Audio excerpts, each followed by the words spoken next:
श्री रामकृष्ण लीला प्रसंग स्वामी शारदानंद जी द्वारा लिखित पाठ संख्या 298। चतुर्थ अध्याय। नरेंद्रनाथ का द्वितीय और तृतीय बार आगमन। यथार्थ ईश्वर प्रेमिक रूप से धारणा करके भी नरेंद्रनाथ के द्वितीय बार श्री रामकृष्ण देव के समीप आने में विलंब होने का कारण यथार्थ पुरस्कार संपन्न स्थिर लक्ष्य विशिष्ट व्यक्ति दूसरे के महत्व का परिचय पाने पर उसे हृदय से स्वीकार करते हैं तथा मन में अपूर्व आनंद का अनुभव करते हैं। फिर यदि वे किसी के भीतर वह महत्व अपूर्व भाव से प्रकट देखते हैं तो उनके चिंतन में मग्न होकर उनका मन कुछ समय के लिए मुग्ध एवं स्तब्ध हो जाता है, परंतु ऐसा होने पर भी वह घटना उन्हें अपने मंतव्य पथ से विचलित कर उस पुरुष का अनुकरण करने में प्रवृत्त नहीं करती अथवा दीर्घकाल के संग साहचर्य और प्रेम बंधन के बिना उनके जीवन कार्य उस पुरुष के रंग से एकाएक रंजित भी नहीं हो पाते। दक्षिणेश्वर में श्री राम कृष्ण देव का प्रथम दर्शन लाभ करके नरेंद्रनाथ की भी ऐसी ही अवस्था हुई थी।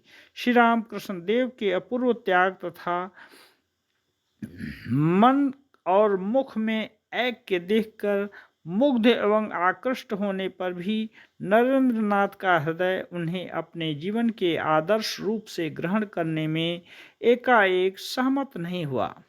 अतः घर लौट आने के बाद यद्यपि उनके मन में श्री राम कृष्ण देव का अदृष्टपूर्व चरित्र और आचरण कुछ दिनों तक बारंबार उत्पन्न होता था, फिर भी अपने वचन को पालने के लिए पुनः उनके निकट जाने की बात को स्थगित कर वे अपने कर्तव्य करने में लगे थे। पाश्चात्य शिक्षा के प्रभाव से उन्होंने श्री रामकृष्ण देव को अर्धोन्माद समझा था और इसी कारण उन्होंने दक्षिणेश्वर जाना स्थगित किया था। इसके अतिरिक्त उन दिनों ध्यान का अभ्यास और कॉलेज में अध्ययन के अतिरिक्त नरेंद्रनाथ प्रतिदिन संगीत तथा व्यायाम के अभ्यास में भी व्यस्त थे। फिर मित्रों की मानसिक तथा आध्यात्मिक उन्नति के लिए वे उन्हें लेकर ब्राह्म समाज के अनुकरण में कलकत्ते के विभिन्न स्थानों में प्रार्थना तथा विचार विनिमय की समितियां भी गठित कर रहे थे।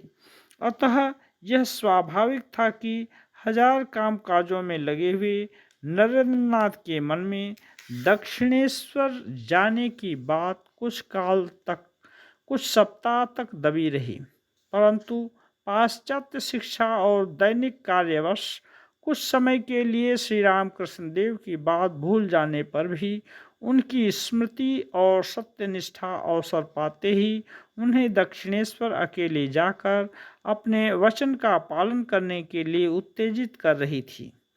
फलतः प्रथम दर्शन के प्राय 1 मास के अनंतर एक दिन हम श्रीयुक्त नरेंद्रनाथ को अकेले पैदल पुनः दक्षिणेश्वर जाते देखते हैं।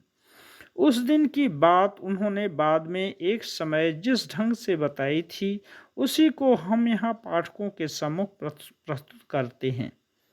नरेंद्रनाथ का द्वितीय बार आगमन और श्री रामकृष्ण देव के प्रभाव से सहसा अद्भुत प्रत्यक्ष अनुभूति। दक्षिणेश्वर कालीबाड़ी कलकत्ते से इतनी दूर होगी यह पहले एक बार गाड़ी से जाकर मैं समझ नहीं सका था। वराहनगर के दासरथी सान्याल, सातकड़ी लाहिरी आदि मित्रों के घर तो मैं कभी कभी जाया करता था। मैंने सोचा था कि रानी रासमणी का बाग उन मित्रों के घर के समीप ही कहीं होगा, परंतु जितना ही चलने लगा रास्ता समाप्त ही नहीं होता था। अंततोगत्वा पूछते पूछते किसी तरह दक्षिणेश्वर पहुंच गया और एकदम श्री रामकृष्ण देव के कमरे में उपस्थित हो गया। देखा वे पहले की तरह छोटी चौकी पर अकेले अपने ही भाव में विभोर बैठे हैं।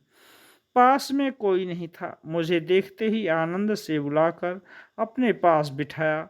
बैठने के बाद ही मैंने देखा न जाने किस प्रकार के भाव में वे तन्मय हो गए हैं और स्पष्ट स्वर से कुछ कहते हुए स्थिर दृष्टि से मेरी ओर देखकर धीरे धीरे सरकते आ रहे हैं। मैंने सोचा संभवतः यह पागल पहले दिन की तरह फिर कोई पागलपन कर बैठेगा। मैं यह सोच ही रहा था कि उन्होंने एकाएक मेरे पास आकर अपना दाहिना पैर मेरे अंग पर संस्थापित कर दिया और उसके स्पर्श से क्षण भर में मेरे भीतर एक अपूर्व उपलब्धि होने लगी। आंखें खोलकर मैं देखने लगा कि घर की दीवारों के साथ सारी चीजें घूमती हुई कहीं विलीन होती जा रही हैं और सारे ब्रह्मांड के साथ मेरा क्षुद्र अहंग भाव सर्वव्यापक महाशून्य में विलीन होता जा रहा है। उस समय भय से मैं घबरा उठा, सोचने लगा अहम भाव का नाश ही तो मृत्यु है और वह मृत्यु सामने बहुत समीप आ गई है। अपने को संभाल न सकने के कारण मैं चिल्ला उठा, अजी, आपने मेरी यह कैसी अवस्था कर डाली? मेरे तो माँ बाप हैं। मेरी बात सुनकर वह अद्भुत पागल खिलखिलाकर हंस पड़ा और मेरा हाथ पकड़कर छाती को स्पर्श करते हुए कहा, अच्छा, तो फिर अभी रहने दे। एकदम ही होने की कोई ज़रूरत नहीं है, समय आने पर होगा। आश्चर्य की बात है कि उनके स्पर्श से और यह बात कहते ही मेरे अपूर्व प्रत्यक्ष विलुप्त हो गए। मैं प्रकृतिस्थ हो गया और कमरे के भीतर तथा बाहर सभी पदार्थों को पहले की तरह व्यवस्थित देखने लगा। उस प्रत्यक्ष अनुभव का कारण खोजने पर तथा फिर वैसा अभिभूत न होने के लिए नरेंद्रनाथ की चेष्टा। इस बात को कहने में तो इतना समय लगा, पर असल में तो वह घटना बहुत ही थोड़े समय में हो गई और उससे मेरे मन में एक युगांतर उपस्थित हुआ। स्तब्ध होकर मैं सोचने लगा, यह क्या हुआ?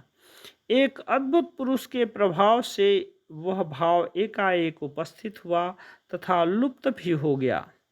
पुस्तक में मेस्मेरिजम, मोहिनी इच्छा शक्ति संचारण और हिप्नोटिज्म, सम्मोहन विद्या के संबंध में पढ़ा था।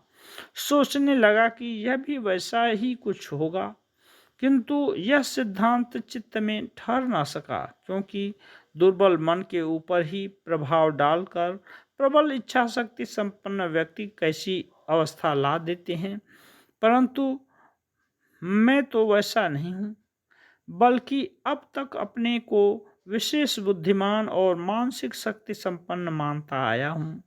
विशेष गुण युक्त पुरुष के संग से साधारण व्यक्ति जिस प्रकार मोहित हो जाते हैं और उनके हाथ के खिलौने बन जाते हैं, मैं तो इन्हें देखकर वैसा नहीं हुआ हूँ, बल्कि आरंभ से ही मैंने इन्हें आधा पागल समझ रखा है। अतः मेरे भीतर इस प्रकार का भाव आने का कारण क्या है? मैं यही सब सोचता विचारता रहा, पर कुछ निश्चय नहीं कर सका। हृदय में कुछ हलचल सी मच गई। महाकवि की बात याद आई, पृथ्वी और स्वर्ग में ऐसे अनेक तत्व हैं जिनके रहस्य भेद की मनुष्य बुद्धि द्वारा रचित दर्शन शास्त्र की कल्पना भी नहीं कर सकते। मैंने सोचा यह भी वैसा ही कुछ होगा। सोच विचार कर निर्णय किया कि इनकी बात अभी समझ में नहीं आएगी और दृढ़ संकल्प किया कि यह अद्भुत पागल अपना प्रभाव डालकर भविष्य में कभी मुझे वशीभूत करके वैसा भावांतर उपस्थित न कर दे।